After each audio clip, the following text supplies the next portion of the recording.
Hey guys, today we're going to be talking about the lateral spinal thalamic tract. Why would that be important to you?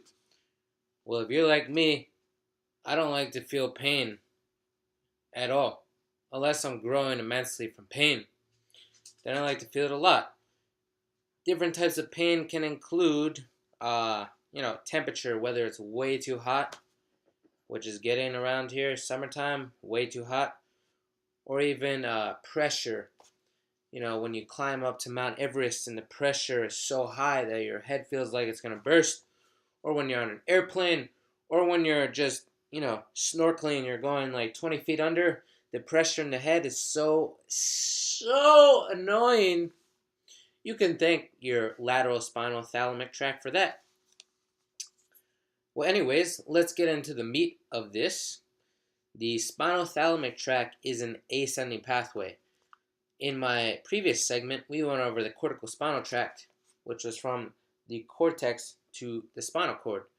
However, this is from segments in the spinal cord all the way up to the ventral posterior lateral nucleus of the thalamus in the cortex. So, let's get started. As you can see, I made a little diagram. Let's take the example of you feeling pain. Someone knocks you across the face. Or let's do a different example of you get elbowed in your hip. Okay, so first what happens is you have a first order neuron. Why is it called first order? Because it's the first one in the chain. Basically, they're stored in the dorsal root ganglia at all spinal levels. So let's zoom into the level of the lumbar. The first order neuron in blue is going to immediately synapse in the dorsal horn. As soon as it synapses in the dorsal horn, the secondary neuron, or the second order neuron, which is in orange, is going to immediately decussate to the other side. And the same thing is going to happen in the cervical region as the lumbar region. This is going to ascend ipsilaterally to the medulla, which is on the lateral side of the spinal lemniscus. It will come very close to the medial lemniscus, but it's still considered lateral spinal lemniscus. It's going to continue to ascend superiorly to the pons, up into the medulla, up into the midbrain. Once it goes to the midbrain, it's now on its way to its final destination. Now, what is the final destination? I'll give you a couple seconds. Very good. It's the ventral posterior lateral nucleus of the thalamus.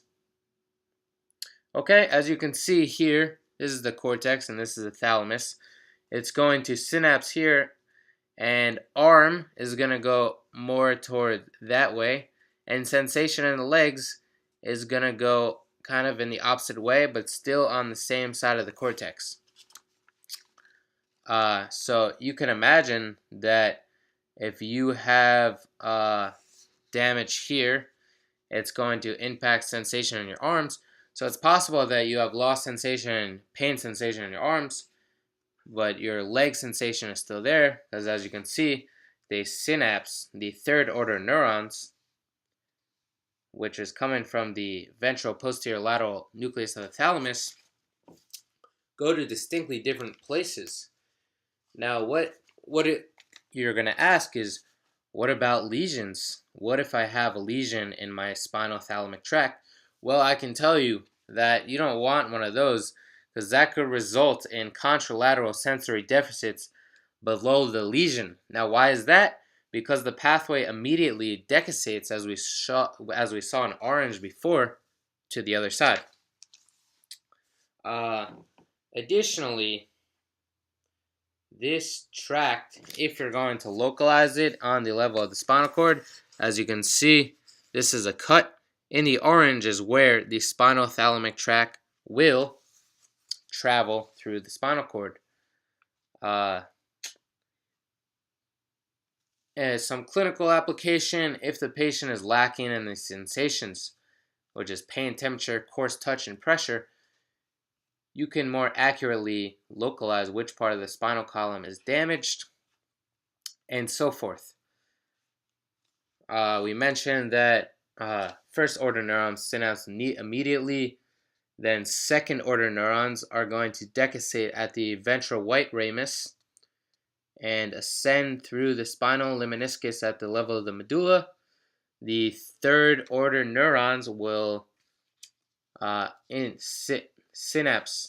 secondary order neurons will synapse with tertiary order neurons in the thalamus. The tertiary order neurons will go ipsilaterally to the somatosensory cortex, and that is the basic setup of the lateral spinal thalamic tract. And then you may ask, wasn't the anterior spinal thalamic tract on my study guide?